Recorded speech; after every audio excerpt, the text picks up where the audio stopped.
We're going to open this one. We're going to open them all. Do you want a cold one? All right, Wheeler, what are you drinking today, man? I am having a Manhattan Project, one of your favorites. That is probably my favorite beer. I know, that's the only thing I don't like about it. And that's why you didn't share it with me. I know, it is why I didn't share it with you. It's the only thing I don't like about this is that I know it's your favorite, and it's like a zero-sum game. Like, I don't want to like the same thing you like. This is the Necessary Evil that I'm having this time around, and it fits with what we're doing here today. It does. Because I want to ask a question of people specifically. I know that some people watch their podcasts, and thank you for watching if you're watching, but a lot of people, still do it the old-fashioned way where they listen to the podcast, and a lot of people do that when they're in the car. And so I want to ask you, if you're one of the many who are driving around right now listening to this, just glance down at your dashboard there. Do you have any lights that are popping on that you probably should have addressed by now, but you just haven't done it? And how are your tires that you're riding around on? I know they're expensive because I just had to get some not long ago, and it's outrageous. And so some of us, tend to put that off a little bit. How bald are those tires that you're driving around on? Because, normally these things get flagged when we go in for a necessary evil. See how I tied all that in? The necessary evil of having our vehicles inspected. And I kick the dirt just like everybody else does when I have to get that done, because it feels like a hassle. Yeah. You don't want to be told something's wrong with the car. Please don't tell me it's something with the tires, because I don't want to replace all 4 of those because it's crazy expensive. But it is necessary. Do you have any lights on? I don't on your dashboard? I have no lights on my dashboard. I'm proud to say my instrument panel is totally clean. Yeah. Well, my OCD is so bad. If one comes on, I'm like, trying to figure out what it is. Can I diagnose it? If not, I can totally see that with you. Well, yeah. Who do I call? Because I want this to happen at the cheapest amount I can make it happen. The cars these days are so expensive. Now, I must say, you said there something caught my attention. You said you tried to diagnose it yourself. Yeah, absolutely. That I can't see. Really? I can't see you getting. I cannot see you getting your hands dirty for anything. My first car, Wheeler, was a 1981 Chevy Citation. It was two-tone brown. Hold on, I've got to have a sip while I listen to this story. This is all made up. We called it the Booger because it was two-tone brown. Oh my God! Wait, two-tone brown? Yeah, it was light tan. And you called it the Booger? Light Why? tan at the top. Why'd you call it that? And dark tan at the bottom. My high school friends called it that. But it was one of those early 80s, 81 I think is what it was. One of those early 80s GM cars. So the ceiling thing kind of came down. You ever had one of those? The ceiling came down and it's always like touch your head. So we had to do thumbtacks back in the 80s to keep the ceiling liner up.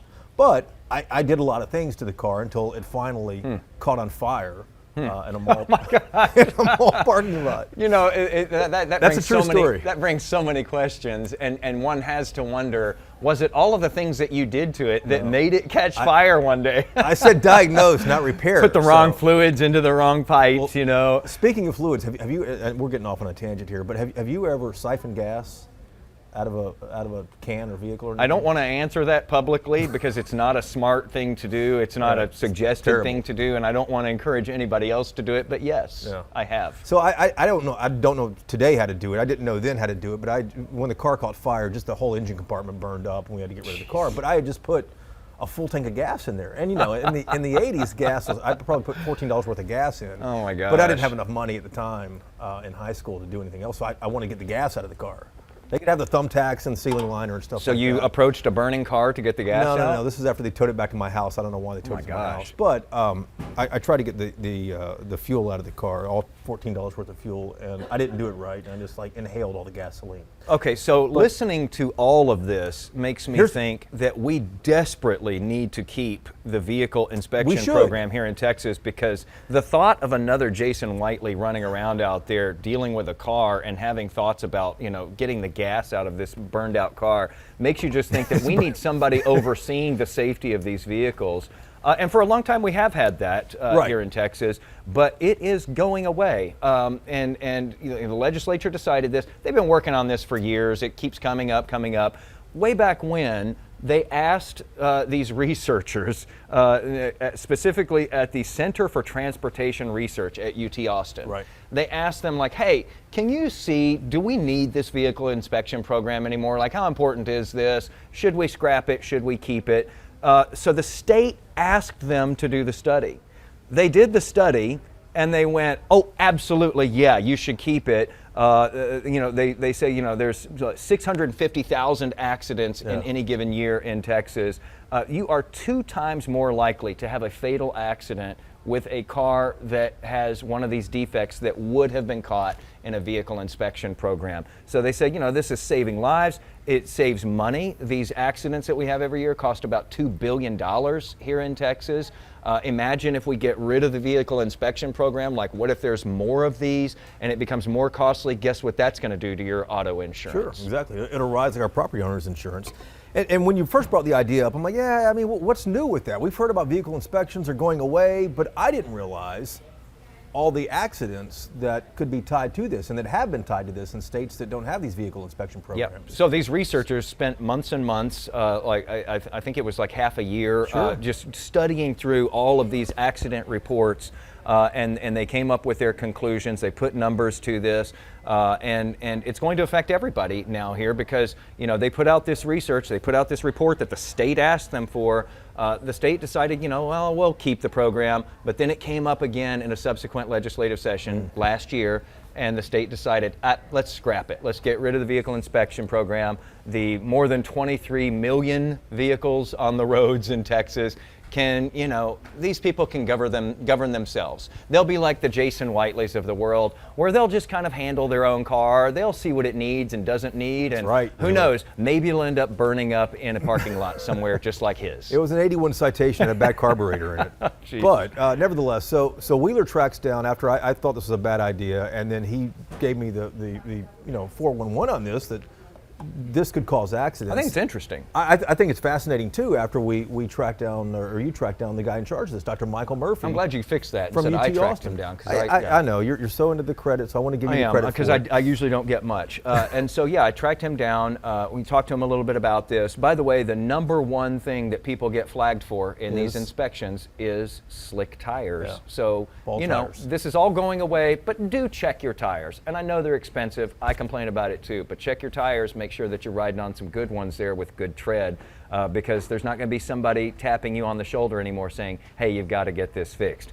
Anyway, we got Dr. Mike Murphy on the line. He is the senior research engineer and deputy director at that Center for Transportation Research at UT Austin. And we asked him all about this. When it comes to public safety, how effective is the vehicle safety program in the state based on your analysis? Based on the analysis and our actually visiting vehicle safety inspection stations and watching someone go through the process and other things that we learned, we thought it was effective. And to be honest, and this isn't something we would have wanted to do, but because the inspection program is now being phased out, what we would be interested in for law enforcement officers continuing to document crashes involving defects. That's defective tires, defective brakes, lights out, many different things that the vehicle safety inspection stations look at. We would like to see how that continues to vary over time. If it stays about the same or increases as more cars come into the state, as the number of vehicles increases, say that likely the inflation rate is going to impact people. They're going to, question. And it's something that's important to keep in mind is even though the state is no longer requiring people to have a sticker to get their car inspected, to get passed and get a registration, a law enforcement officer, if he pulls your car over and he sees that you have tread depth that's below 2/32 of an inch or a light out, he can write you a ticket for that. So that hasn't gone away. I wanted to ask you, was the work, and I know that you all crammed so much work into such a tight space there. So you put it all together. You get this great report together. The state has asked for this. You actually delivered it on time. You came down with this top line response to lawmakers, to DPS, who asked you for a finding, and it said retain the inspection program. And then perhaps even, conduct a further study to add additional inspection items. So not only did you say you should keep this, you should maybe think about enhancing it and adding some more to it. What happened after that? So you're prepared to go and present this to lawmakers, I'm assuming, and did you get the call? Like, what happens after you put all this together? We were not called. The final decision by the legislature was to keep the inspection program and to add recalls to it. So okay, so letting people know that here's what's wrong with your car right now. Also, it's got a recall item that you need to get fixed. So there was no need to have you come up and go, hey, we've got this blockbuster report that says you should keep this, because they were going to keep the inspection program. Again, that was in 2019 when they made that decision. Fast forward a couple of legislative sessions, and in 2023, this most recent session, they decided it's time to get rid of the inspection program. Did anybody call you that time? Did they ask, like, hey, can you dust off that report? Can you come down? Can you talk to us? Tell us why we shouldn't do this. Well, let me clarify one point. It isn't that the legislature did not receive our report, have access to it, read it, because we provided it to DPS and DPS provided it to the legislature. And, the forward portion of it, the first portion of it is a summary where it's the key items. That's about all that a legislator has time to look at. And then the more detail, the report itself was about 65 pages, but we had probably 230 or 40 pages of detail that went with that for the staff to look at. So if the legislator had a question, his or her staff could advise them. So we don't think the report was not used. Yeah, right. But at any rate, the inspection. Well, in fact, that may have been what made them in 2019 go, oh, this report's great. We should keep this. We're done, I don't know. We never hear that side of it. And as far as your second question, when the next legislative session came up, the only individual or the only office that I was contacted by was the Lieutenant Governor's office. His transportation advisor contacted me and asked for a copy of the report, and which I sent. And then probably within about a week, I was contacted again and asked if we had done any further work on documenting, the statistics. And often we would like to do that kind of work, but the fact of the matter is we have to be funded to do work, and we were working on other things, and so we didn't have the funding support to do that. However, TxDOT does a great job doing statistical reports and summary reports of safety data.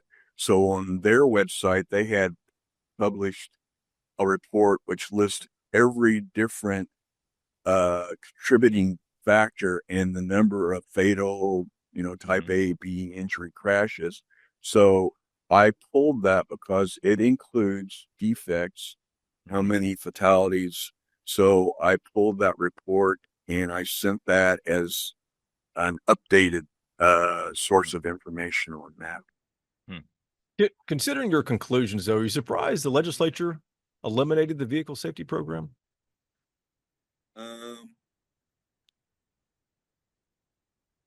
Yes, I am. I think before I worked for I've been with CTR for 17 years. Before that, I was with TxDOT for 25 years. Darren, TxDOT for 38 years. And so it's, we've done this on the DOT's side of things, and we've interacted with the legislature on that side. We believed the contents of the report that was issued, and we know from being in TxDOT that Texas, nationally and internationally, is seen as a leader, not a follower, a leader.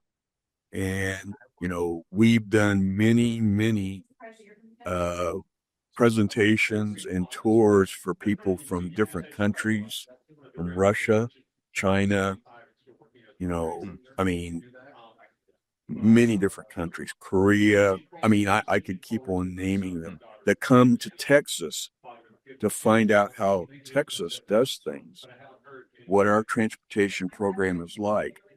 And we were one of the minority states that was still conducting vehicle safety inspections.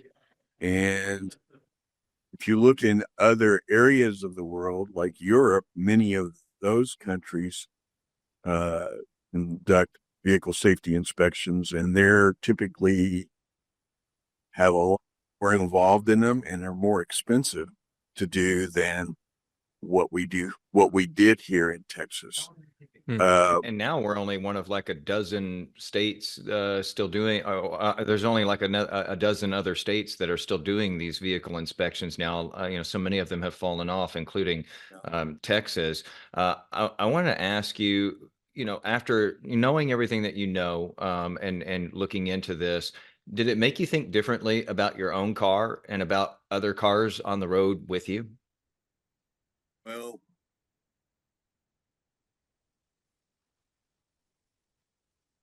of course,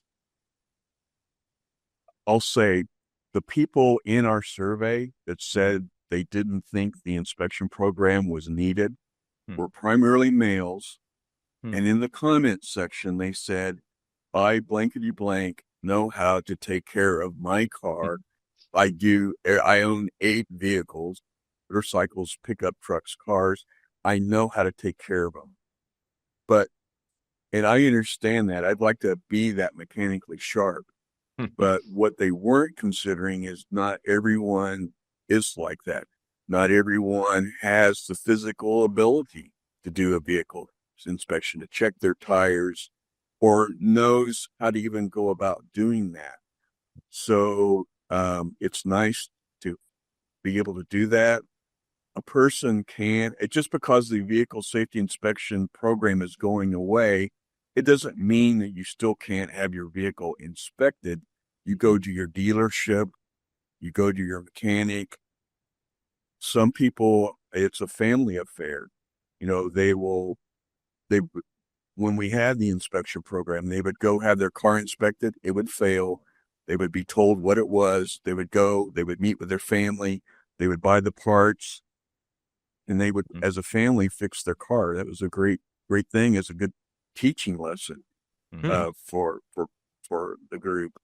So it's not that you can't still get an inspection. It's just that there are still going to be people. And I mean, I was this way, when I had a young family and I was working 3 jobs, and sometimes, you need to replace a tire, but you wait. And that's not a good decision, but you do it because you've got other expenses. I've been there, and you see the price of tires now. Yeah, I totally get it. But so your recommendation to people though would be, hey, just because you're not told that you have to do this, you really have to keep an eye on this stuff, because I mean, you've seen these crash reports. You know how dire this is. Oh yeah. It's when you read as many of those reports as I have, which I would say hundreds to thousands of those reports, and I have been involved in an NTSB crash investigation that took 3 days out with my crew. This is when I was at TxDOT collecting data. In that particular analysis, there was a 7 fatality crash on I-35. from the time the driver coming south recognized that there was a problem. That is, they took their foot off the accelerator and started pushing the brake. And then you can know this because there are modules inside your car, your engine, that monitor everything that the driver's doing. From the time that person took their foot off the gas, put on the brake, and slowed down from 55 miles per hour, it was raining at the time, and down to 40, and then they hit a bus head on, that was 4 seconds. It happens so fast. So having slick tires, bad brakes, that only means you cannot stop in the same distance. You can't control your vehicle as well. And so you're going to have a higher speed on impact. Higher speed in the impact translates in higher energy forces to your body, and it's going to increase the likelihood of serious injuries or worse. So it is a very important cost to consider, and it's an important thing to do for yourself, for your family, for other people and their families. And just to underscore that, for anyone who's watching or listening, I look back at the national data going back to the year that you all, were working on this report in 2018. In the years, including that one and since, Texas has had the most crash fatalities in the country for 4 of those 6 years. So this is national data comparing us to all the other states. We've had the top number on crash fatalities in 4 of those 6 years. So just to underscore, the roads can be very dangerous, and you don't want to be compromising yourself in a vehicle that shouldn't be out there. My last thing for you is, after looking at everything that you looked through and coming to the conclusions, but yet this, this program was still done away with by the legislature. Is it frustrating for you, and not in this particular case, but is it hard for you if you work on a big project like this and nothing comes of it? I mean, was the work for nothing? Was the work valuable? Do you question that, or do you just think, well, you know what?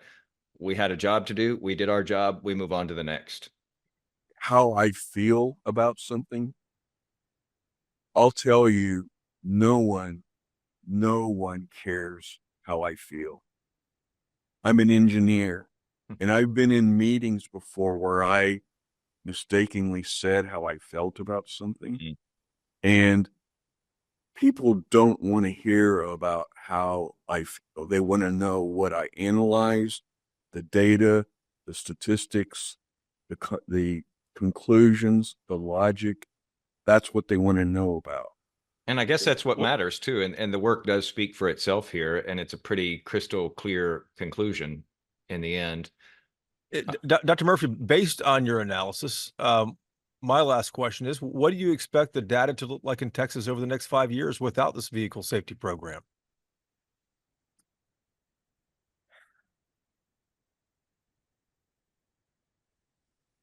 Well, I will just say this.